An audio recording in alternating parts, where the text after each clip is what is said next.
Hello everyone, nubkeks here. Welcome back to Nub Raids. I am on the test server. Thank you to Plarium, as always, for letting me on as part of the content creator program to make this content for you. And today I want to give you my take on Gnishak Verminlord, where I want to focus on how good is he in the Hydra.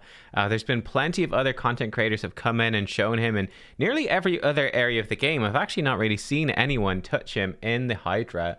But for example, I got to call out, we're actually double promoting my boy YST here apparently. But I saw YST did a video of him in Bommel, where I think he can be really good. I wasn't able to recreate this team because I don't have a Duchess. You need that AoE revive, I think, to really make it work. And I think that my Hydra build would actually work very well for this Bommel build.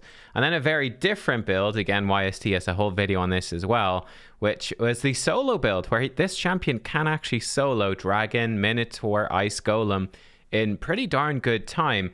For me, I think that can be useful if that's what you need on your account. However, I do think personally for me, I really like building stuff for Hydra. I think Hydra is extremely difficult, and I think it's the best thing to do if you want to get further in Arena. For 99% of players, you know, being able to go in, like farming in a 3x speed dungeon is nice. That's somewhat helpful, but really it's nothing compared to being able to knock out a higher difficulty of Hydra and the power that the stone skin is going to bring. And even the awakening stuff is, it's not that great. The rewards are fairly weak still, but it's something to keep an eye on in the future, you know, when higher difficulties of Hydra come in. But Gnishak, yeah, we'll see how he does in Hydra here today. Let's see how he do. Before we dive into that though, let me take 1 minute to talk to you about the sponsor of today's video, Skillshare. Skillshare is an online learning community which has hundreds of different topics for you to dive into and learn about in detail. So for example, one of the classes I was looking at this month is Start Drawing. 3 fun, freeing exercises to spark your creativity with Carly Coon. And you know, it's just a lighthearted, fun way to get into that artistic space of mind, which I think is just really cool. And coming up to Christmas, if you want to treat yourself or consider this as something to give to someone else, there's actually a free trial, a 1-month free trial for the first 1,000 people. To click the link in the description down below. So jump on, check out the free trial. You can see everything that there is to offer here on the platform. See if you like it, if it's something that, you know, you think someone that you know and love might want for Christmas as well. And you can consider picking it up as a treat for yourself or a treat for someone too. So there you go, guys. Skillshare, thank you for sponsoring the video. Let's dive right back in. Refusion, by the way, has started in game as of time of recording. What's he bringing us? Why for Hydra? He has an AoE with 2 bombs, but those bombs do double damage on high HP targets, which the Hydra obviously is. He will also bring decreased attack and decrease bomb detonation. He increases poisons. When his bombs go off, he's going to put out more poisons. And then his A1, guess what? It's even more bombs. So he's bringing lots of bombs. These bombs are doing double damage, decrease attack, and then some poisons. We'll see how it's going to work out. How have I built him? Well, the way I built him is in fairly straightforward stuff, very similar to my Michinaki showcase. I built him with high speed, high accuracy, and high attack. And that is it. Very simple. I don't think this is the most optimized. I wanted to put him in like triple perception though to make it quite obtainable. But basically your key is to get his attack as high as possible to make the bombs hit hard. He's going to need enough accuracy for whatever given stage of Hydra you are on. So I've really gone overboard on that. So you can like discount my Great Hall, for example. So for Nightmare Hydra right now, 400 accuracy is what you need. I've gone way overboard. I don't need this much. And then the speed, again, just get him up to good speed. I actually have him extremely fast. You can definitely get away with him being slower. Typically, damage dealers, you might be looking for 230 or so, would be a really good number of speed to get. But I've got him really fast, so we can sort of see what he's going to do here. For his masteries, we're going to have him go over into War Master. We're going to up his chance to place his bombs. And then we're also going to help him extend his poisons even more. This might be a downside on Hydra. You'll see when we dive in. He puts out so many debuffs. It's actually crazy. We're going to jump into Brutal for today's showcase. And I've actually shown you this team before, guys. This is my typical Brutal team that I've been using for a while now. I usually use a Royal Guard in this slot, but we're actually putting Gnishak in instead. So I've actually shown this team off before. How will Gnishak do compared to that Royal Guard? How will they compare? So we're going to dive in. Unfortunately, this is an Inquisitor Shamail team, but Torment isn't in the starting rotation. So that will slow us down a little bit. But we're going to go in full auto, and let's see how we go.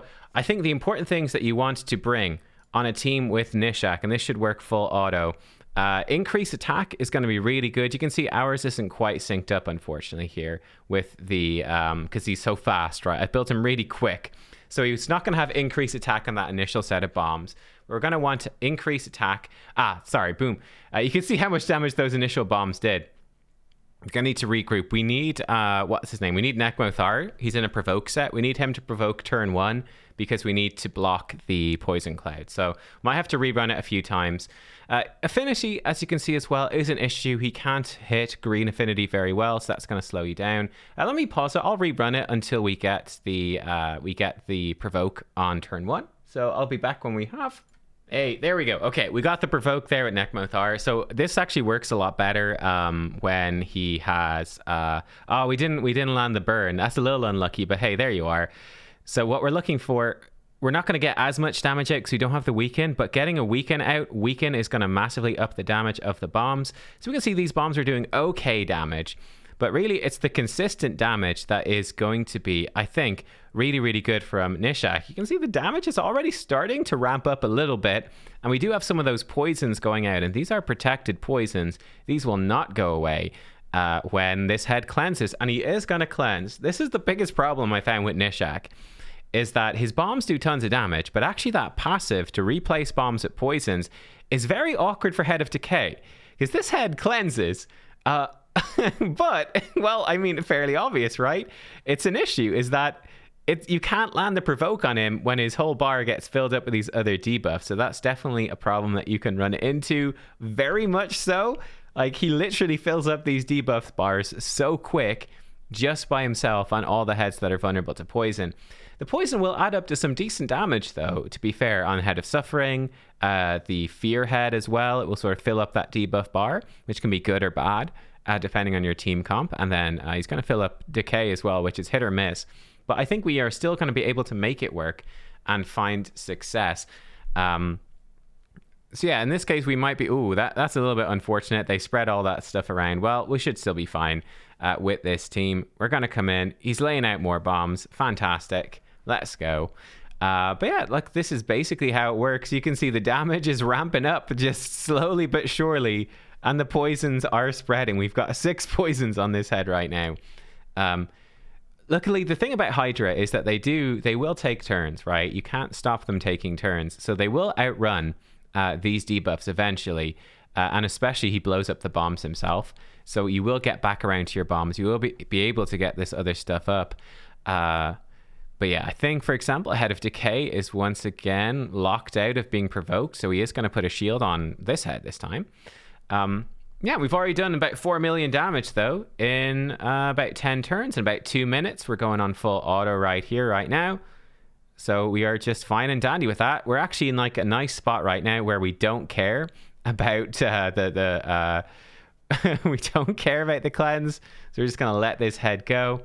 These poisons will fall off eventually. Eventually. It is just going to take some time. So it's an interesting thing, right? I think you bring him into Hydra. He's pumping out tons of bombs. He's pumping out tons of poisons. He brings you decreased attack as well, which is a really important debuff. But he's got some affinity issues.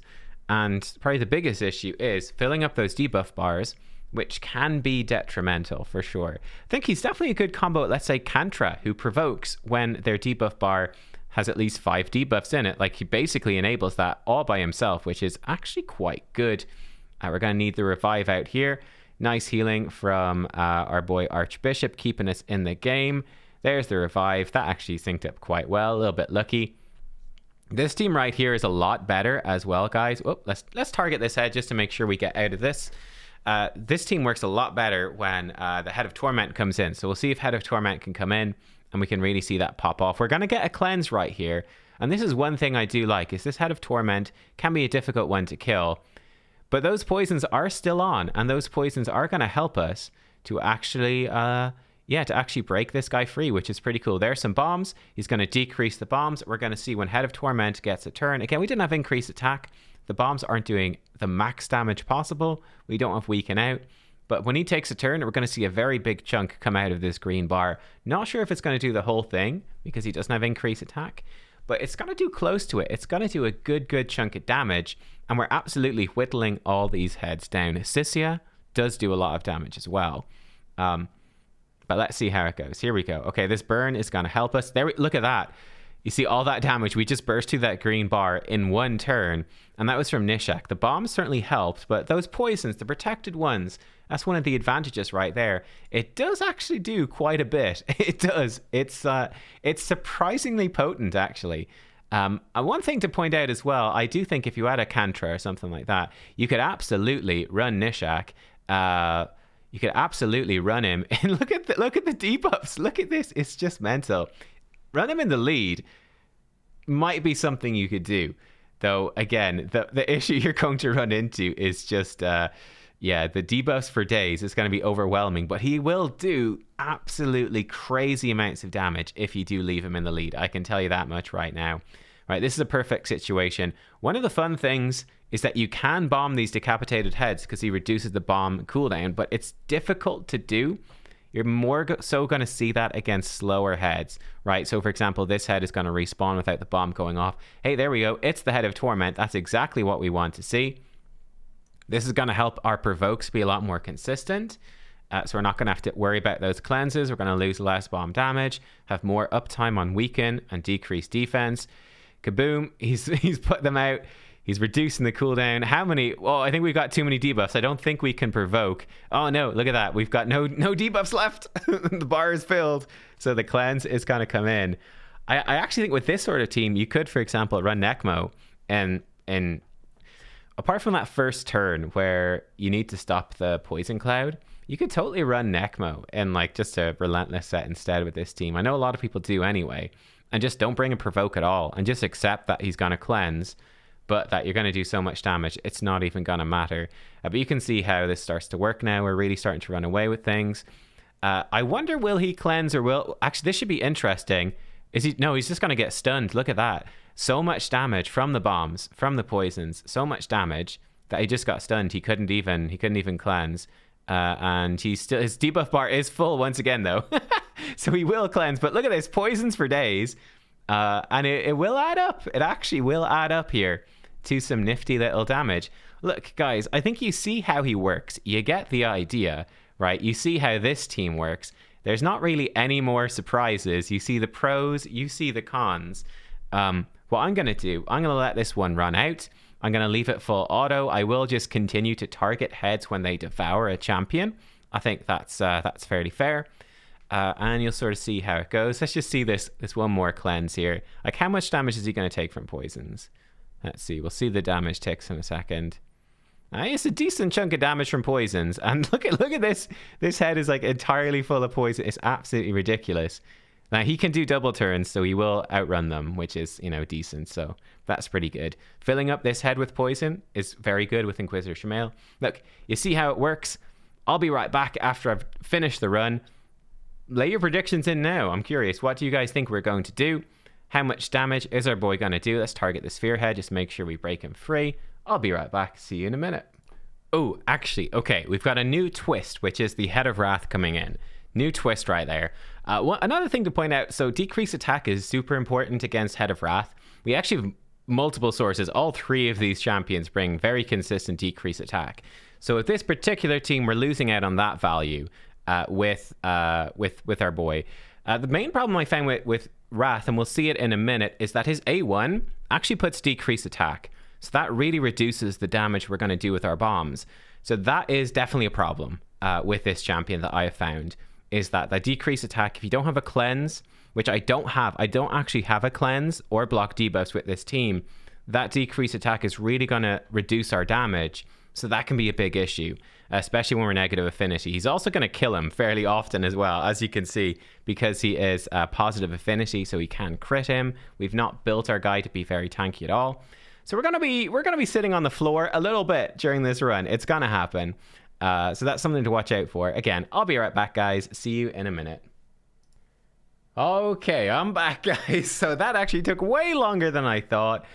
52.97 million damage here on Brutal with this team. Actually took me 35 minutes going full auto. I think we ended on turn 197, but I think this makes it clear in a way that probably wasn't entirely clear during the run, where you're definitely, I think in the run, you're seeing more of the downsides. Like, oh, he's putting out lots of poisons.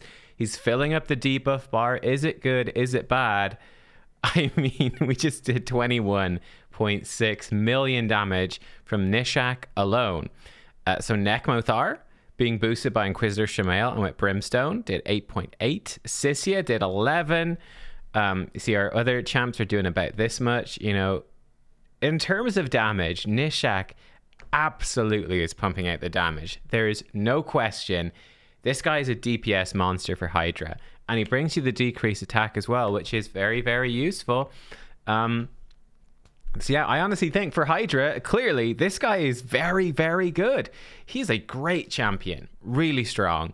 For example, if I put Royal Guard in here, which I would normally use, there's no question that Gnishak, he's doing more, right? The team has a higher potential with him in there. There are downsides to it, though, and this is an example team. This is probably not the best possible team for Gnishak. I'm curious what other sorts of teams you could build, for sure. And I do think that affinity matters as well. I think, for example, this is a very bad affinity for him, where the Head of Wrath and the Head of Mischief, especially, are the wrong affinity. So Mischief in particular, he can do so much damage to Mischief with those bombs. Crazy damage. But he's missing the bombs on Mischief quite often. And it's also kind of a bummer. Like, it'd be much better if Mischief and Decay had affinity flipped. And yeah, like if we had Wrath and Mischief being blue affinity, so he's always landing bombs and decreased attack on Wrath, but bombs on Mischief and them, really good. And if Decay is bad affinity, it's actually pretty good too, because he's still going to get out good damage. He will get bombs, he will get poisons on it, but he's not going to stop you from provoking it. So depending on affinity of these heads, I think he gets even better. I would actually go so far as to say that this setup here is close to one of his worst setups in terms of affinity, and he's still doing that much damage. So there you go. Let me know what you think, guys. I can tell you for a fact I'm really excited now to come back after Christmas and to see what teams you guys are going to put together for Hydra using Gnishak. Long story short, I think he's very, very good. He's got he just does crazy damage with all those debuffs, but and the double AoE attacks proccing War Master. But he does fill up the debuff bars like just by himself. But I think it's a reasonable build that's going to carry over to other areas of the game. I think if you put him in, so long as he's not built in like a regen build solo with like very low damage, you need him to be built high damage, like very high attack to make this work. But so long as he's got good attack and good speed, he's going to pump out damage like it's nobody's business. It's just crazy for Hydra. On hard, on normal, he's going to be even stronger proportionate to the max HP champs, even stronger. Yeah, I think he's going to be a fantastic addition to nearly anyone's account, is my thoughts on it. I think he's well worth going for. Yeah, my impressions. Guys, look, there you go.